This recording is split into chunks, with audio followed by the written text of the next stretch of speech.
கர்த்தரும் இரட்சகருமாகிய இயேசு கிறிஸ்துவின் இனிதான நாமத்தினால ஜீசஸ் கிறிஸ்து மிராக்கிள் மினிஸ்ட்ரி யூடியூப் சேனல் பார்க்குற அனைத்து உள்ளவங்களுக்கும் என் அன்பின் வாழ்த்துக்களை தெரிவித்துக் கொள்கிறேன். இயேசுதோறும் இனிய குடும்ப வாழ்வுங்கிற தலைப்பில் என்ன கொண்டு பரிசுத்தாவின் இருந்தப்ப உங்களோட பேசுகிறாங்க. இந்த வார்த்தைக்கு நீங்கள் செவி கொடுங்க. இன்றைக்கும் ஜெபத்தை குறித்து ஒரு காரியத்தை என்னங்கிறத பார்ப்போம். யோனா 2:1-2 படிக்கிறேன். அந்த மீனின் வயிற்றிலிருந்து யோனா தன் தேவனாகிய கர்த்தரை நோக்கி விண்ணப்பம் பண்ணி, என் நெருக்கத்திலே நான் கர்த்தரை நோக்கி கூப்பிட்டேன், அவர் எனக்கு உத்தரவு அருளினார். நான் பாதாளத்தின் வயிற்றிலிருந்து கூக்குரலிட்டேன், நீர் என் சத்தத்தை கேட்டீர். அப்போ யோனா என்ன செய்தாரு? பாதாளத்துக்குள்ள இருந்து என்ன செய்தாரு? கர்த்தரை நோக்கி விண்ணப்பம் பண்ணி என்ன செய்தாரு? ஜெபம் பண்றாரு. அப்போ எதுக்கு ஜெபம் பண்ணுறாருன்னா, யோனா ஆண்டவர் நினைவைக்கு போக சொன்னார். அவர் நினைவைக்கு போகாமல் தர்சீஸுக்கு போனார். இதே மாதிரி தான் நம்மளோட வாழ்க்கையிலும் பார்த்தீங்கன்னா சிலர் என்ன செய்ய மாட்டாங்க, பைபிள் எடுத்து வாசிக்கிறதும் கிடையாது, ஜெபம் பண்ணுறதும் கிடையாது, சர்ச்சுக்கு போகிறதும் கிடையாது. அப்போ ஏதாவது ஒரு நெருக்கம், ஏதாவது ஒரு போராட்டம், ஏதாவது ஒரு நிந்தை வந்துட்டுன்னா அந்த நேரத்தில் நினச்சிதாங்க ஆண்டவரே ஆண்டவரே ஆண்டவரே ஆண்டவரேன்னு நினச்சிடாங்க. ஆண்டவர் நோக்கி அந்த நேரத்தில் நினச்சிதாங்க கஷ்டப்பட்டு ஆண்டவர் நோக்கி கூப்பிடுறாங்க.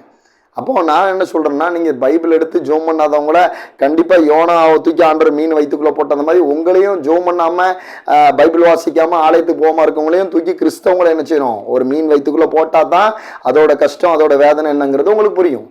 ஏன்னா ஆண்டவர் அப்படி உங்களை போடாமல் இருக்கிறதுனால தான் என்ன செய்ய மாட்டேங்கிங்க, சரியாக ஜோம் பண்ண மாட்டேங்கிங்க, பைபிள் வாசிக்க மாட்டேங்கிங்க, ஆலயத்துக்கு போக மாட்டேங்கிங்க.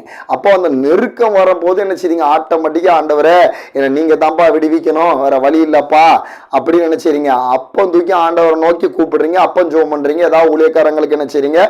ஃபோன் பண்ணி அழைப்பு கொடுத்து ஜோம் பண்ண சொல்கிறீங்க. இதே சூழ்நிலை தான் யோனாவுக்கு நடந்தது. நினைவைக்கு ஆண்டர் போக சொன்னார். அவர் நினைவைக்கு போகாமல் தர்சீஸுக்கு போனார். ஆண்டர் என்ன செஞ்சிட்டாரு? மீன் வயிற்றுக்குள்ளே தூக்கி யோனாவை போட்டுட்டார். அதனால் நான் என்ன சொல்கிறேன்னா, நீங்கள் ஜெபம் பண்ணுங்கள். எந்த நேரம் ஜெபம் பண்ணி நான் ஆண்டவரோட ஐக்கியமாக இருங்க, பைபிள் வாசிங்க, நல்லா ஜெபம் பண்ணுங்க. ஜெபம் பண்ணாதான் இருக்கக்கூடியவங்களா இப்படி ஒரு சூழ்நிலையில் கொண்டு ஆண்டவர் போட்டால் தான் உங்களுக்கு என்ன செய்யும்? அது என்னங்கிறது புரியும். அதனால் என்ன செய்யுங்க? யோனா அந்த நெருக்கத்தின் மத்தியில் பாதாளத்தில் இருந்து கர்த்தரை நோக்கி என்ன செய்தார்? விண்ணப்பம் பண்ணி ஜெபம் பண்ணுறார். நீங்களும் என்ன செய்யுங்க? அப்படி ஒரு சூழ்நிலை இருக்கீங்க, நான் சரியா பைபிள் படிக்கல வைக்கல, கர்த்தருடைய சித்தத்தின்படி கர்த்தருடைய வார்த்தையின்படி வாழலையா அப்படின்னு இருக்கீங்களா? இன்னைக்கு சொல்லுங்க, ஆண்டவர்கிட்ட ஒப்புரவாங்க. ஒப்புரவாய் ஆண்டவரே, நான் அந்த மாதிரி உங்களுடைய சித்தம் என்னங்கிறது தெரியாம ஏனதான் வாழ்ந்துட்டேன், பைபிள் சரியா வாசிக்கல, ஜெபம் பண்ணல, பைபிள் சர்ச்சுக்கு நான் போகல அப்படின்னு ஆண்டவர்கிட்ட ஒப்புரவாய் மன்னிப்பு கேட்டுட்டு, அவர் ரத்தத்துல, இயேசு ரத்தத்துல கழுவப்பட்டுட்டு அதுக்கப்புறம் நீங்க அந்த நெருக்கத்துல எந்த நெருக்கத்துல இருந்தாலும் அந்த நெருக்கத்துல இருந்து இப்ப நீங்க விண்ணப்பம் பண்ணி ஜெபம் பண்ணுங்க.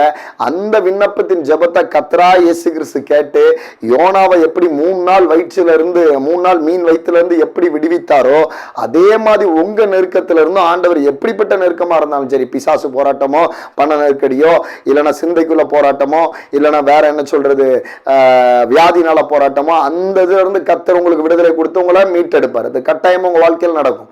நீங்க என்ன செய்யுங்க? அந்த மாதிரி இப்போ அந்த நெருக்கத்துல, அந்த பாதாளத்துல இருந்து யோனா கூப்பிட்டது போல நீங்களும் அந்த ஐயா நாங்க அழிஞ்சு போயிரும், குடும்பமே கஷ்டத்துல நெருக்கத்துல அந்த பாதத்துல இருந்து என்ன செய்யுங்க? இப்ப ஆண்டவர்கிட்ட விண்ணப்பம் பண்ணி ஜெபம் பண்ணுங்க. கட்டாயமா ஆண்டவர் என்ன செய்வார்? அதுல இருந்து உங்களுக்கு விடுதலையும் மாற்றத்தையும் செஞ்சு உங்களுக்கு என்ன செய்வார்? ஒரு அற்புதம் செஞ்சு உங்களை விடுதலையாக்கி ஆண்டவர் வெளியே கொண்டு வருவார். ஏன்னா யோனாவை அப்படிதான் 3 நாள்ல இருந்து அப்படியே ஒரு சேதாரம் இல்லாம யோனாவை என்ன செஞ்சார்? மீன் வயிற்றுல இருந்து 3 நாளைக்கு அப்புறம் ஆண்டவர் என்ன செஞ்சார்? வெளியே கொண்டு வந்தார். அந்த தெய்வம் இன்னைக்கும் ஜீவிக்கிறாரு. உங்க நெருக்கத்தின் மத்தியில் என்ன செய்யுங்க? கர்த்தரா இயேசு கிறிஸ்துவை நோக்கி கூப்பிடுங்க. ஆண்டவர் என்ன செய்வாங்க? உங்களை விடுவிச்சு உங்களை மகிழ செய்வாங்க.